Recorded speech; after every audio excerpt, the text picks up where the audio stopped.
ایک کربلا سنا ہوگا کثرت سے، لیکن جانتے ہو رسول کی آل میں سے کئی ایسے صاحبزادے ہیں جن کو جیلوں میں 1 سال نہیں 7 سال 8 سال تک بند رکھا گیا۔ امام موسیٰ کاظم رضی اللہ تعالیٰ عنہ کو 7 سال تک جیل میں رکھا، زنجیروں سے باندھا اور زہر دے کر کے ان کو شہید کیا گیا ہے۔ حضرت امام محمد بن حسن عسکری 20 سال تک جیل میں کاٹے ہیں۔ یہ رسول اللہ کے گھر والوں کی بات کر رہا ہوں۔ سیدنا زید شہید جن کو سولی پر چڑھا دیا گیا تھا، یہ امام حسن مجتبیٰ کی اولاد میں سے ہے۔ یہ سارے خونی داستانیں یہاں اسلام کی تاریخ میں موجود ہے۔ جب اسلام اس وقت نہیں رکا تو اب کیا خاک رکے گا؟ اسلام اب نہیں رکنا ہے، قیامت تک اس کی حفاظت اللہ کریم فرمائے گا۔ اللہ کریم فرمائے گا ہم جیسے آئیں گے اور چلے جائیں گے، لیکن اسلام کو پھلنا پھولنا ہے، یہ پھلتا پھولتا ہی رہے گا انشاءاللہ۔ آپ کی ذمہ داری اتنی ہے، آپ کی اتنی ذمہ داری ہے، حالات دیکھ کر کے بچوں کو یہ نہ کہنا کہ بیٹا آپ جیسے حالات چل رہے ہیں ویسے ہی چلتے رہو، نہیں، اپنے بیٹوں کو یہ ترغیب دینا کہ بیٹا آج ہم امتحان کی گھڑی میں ہیں، کل اگر اللہ نے حالات اچھے کر دیے تو یاد رکھنا جس جگہ بت کدے بنے ہماری مسجدوں کو توڑ کر انشاءاللہ وہاں سے اذان کی آواز پھر سے گونجے گی، اذان کی آواز آئے۔ یہ بچوں کو نصیحت ہونی چاہیے، ہماری تاریخ مٹانے سے مٹتی نہیں ہے، ایک دور آئے گا پھر جب اللہ کریم چاہے تو یہ تاریخ کھل کر کے لوگوں کے سامنے آئے۔ ہم کسی پر ظلم کرنے کی اجازت ہرگز نہیں دیتے، اور ساتھ ہی اسلام یہ بھی کہتا ہے ظلم ہو جائے تو سہنے کی اجازت بھی نہیں ہے۔ آپ کو حق بات بول کر جانا ہے، حق بات پہنچا کر کے جانا ہے۔ بولنے میں کیا ہے، ہماری زبان کاٹی جائے گی، ہماری گردن ماری جائے گی، لیکن حق بات کی حفاظت نسلوں تک منتقل کرنا اللہ کریم کی طرف سے ایک بہت بڑا انعام ہے، اس کا بہت بڑا انعام ہے۔ یہ تو ہم کر ہی سکتے ہیں، ہماری نسلوں کو یہ بات بتائیں گے انشاءاللہ العزیز۔ یہ غریب نواز کا ہندوستان کل بھی تھا، آج بھی اور ہمیشہ رہے گا انشاءاللہ۔ سرکار غریب نواز کا پھیلایا ہوا یہ چراغ کبھی پھونک کے پھونکوں سے بجھایا تو نہیں بجھایا جا سکتا۔ آپ دلی کی سرزمین سے جب اجمیر معلیٰ پہنچے تھے، یہ تقریباً 7 مہینے کا سفر تھا غالباً۔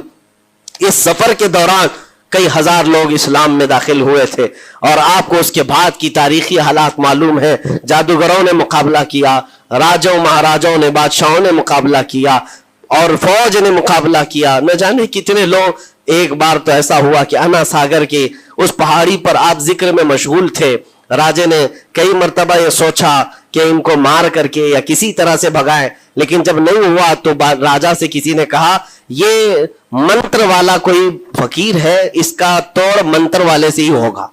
تو اس وقت جو بہت بڑا ان کا ایک منتر جاپ کرنے والا پجاری تھا، اس وقت اس تاریخ میں اس کا نام رام دیو بتایا گیا ہے، یہ والا نہیں ہے، اس زمانے کا تھا۔ اور اس کو راجہ نے جا کر کہا، وہ کبھی کسی سے مقابلے کے لیے آیا نہیں تھا، اس نے حامی بھر لی کہ ہاں ٹھیک ہے، میں جاؤں گا، دیکھتا ہوں کون فقیر آیا ہے ہماری اس دھرتی پر، اور میں جاپ کروں گا، اگر جادو ہے تو جادو سے میں کاٹ دوں گا۔ اس نے تقریباً اپنے ساتھ 400 یا 500 پجاریوں کو لیا، اور جب وہ آیا تو سرکار غریب نواز کے ساتھ 2 خادم تھے، آپ کے ساتھ صرف 2 خادم بیٹھے ہوئے تھے۔ کہا کہ حضور بہت بڑا مسئلہ ہے، پجاریوں کا جادو ہم پر حملہ آور ہے، ان کا جادوگر حملہ آور ہے، اور مقابلے کے لیے وہ لوگ میدان کے قریب آ چکے، پہاڑ کے نیچے ہیں، آپ اپنے چلہ گاہ سے اٹھتے ہیں جہاں پر آپ عبادت کر رہے تھے۔ کہا ٹھیک ہے ہم جاتے ہیں، اور اس کے بعد سرکار غریب نواز نے کہلا بھیجا اپنے خادم سے، کہو کہ وہ اپنا منتر پڑھیں، ہم اپنا منتر پڑھیں، وہ اپنا منتر پڑھیں جو بھی ان کے جادو کا ہے۔ اب جب وہ پنڈت نے، پجاری نے دیکھے بغیر اپنے سارے پجاریوں سے کہا کہ جیسے ہی وہ درویش آئے گا، وہ فقیر آئے گا، ہمارا یہ منتر ہے، یہ پڑھنا، وہ آگ میں بھسم ہو جائے گا، دنیا دیکھے گی۔ سبوں نے کہا ٹھیک ہے، لیکن ابھی کسی نے دیکھا نہیں تھا، لیکن جیسے ہی وہ اپنی جھوپڑی سے یہ مرد قلندر جلوہ رسول لے کر کے نکلا تھا، جمال رسول لے کر نکلا تھا، بیٹا ہے کس کا؟ حسن و حسین کا بیٹا ہے، فاطمہ زہرا کا بیٹا ہے۔ جیسے ہی باہر آئے، وہ منتر جو سکھایا گیا تھا سب کے قریب قریب آئے، 400 لوگوں نے وہ غریب نواز کی پیشانی کو دیکھ کر منتر پڑھنا شروع کیا، اور منتر کیا تھا؟ ان کی زبان سے لا الہ الا اللہ، لا الہ الا اللہ، لا الہ الا اللہ۔ لوگوں نے کہا یہ ادھر کیسے آ گیا کلمہ، اور جا کر اس رام دیو سے کہا گیا، اس نے کہا کہ یہ 400 کے 400 لوگ تو کوئی اور ہی کلمہ پڑھ رہے ہیں، کوئی اور ہی کلمہ پڑھ رہے ہیں۔ وہ اتر کر کے آیا ہاتھی کے کجاوے سے نیچے اور سرکار غریب نواز کو دیکھا تو اس نے کہا یہ جھوٹ نہیں کہہ رہے، میں بھی وہی پڑھتا ہوں جو یہ پڑھ رہے ہیں۔ آپ کو تاریخ میں پتا ہو کہ اس کا نام سرکار غریب نواز نے شادی دیو رکھا اور اپنے مریدین میں شامل فرمایا، اور زندگی بھر سرکار غریب نواز کے خلفاء میں اور آپ کے خادموں میں شامل رہا۔ یہ تلوار سے اور چاقو بھالے نیزے سے نہیں کیا گیا تھا، وہ نور مصطفیٰ کی جلوہ گری تھی۔ جہاں نظر اٹھایا وہاں کے دلوں کی کالک کو دور کر کے ان کے دلوں کو بھی روشن فرما دیا تھا۔ آج ہم بھی یہی تمنا کرتے ہیں، اجمیر اسی لیے جاتے ہیں کہ ایک نظر ہم غریبوں پر پڑ جائے اور دل کا کالک اور دل کی کالک نکل جائے اور پھر دل چمکنے لگ جائے، کیونکہ اللہ کے ولیوں کی نظر جہاں پڑتی ہے وہ جگہ بھی روشن اور تابناک ہو جایا کرتی ہے۔ مولا کریم سرکار غریب نواز کی نسبتیں زندگی بھر ہمارے ساتھ قائم و دائم رکھے، اور پھر اپنی نسلوں کو بھی اللہ تعالیٰ ان کی غلامی میں شامل رکھے۔ اجمیر ہم جا نہ سکے لیکن یہاں سے ہم یہ التجا کریں گے غریب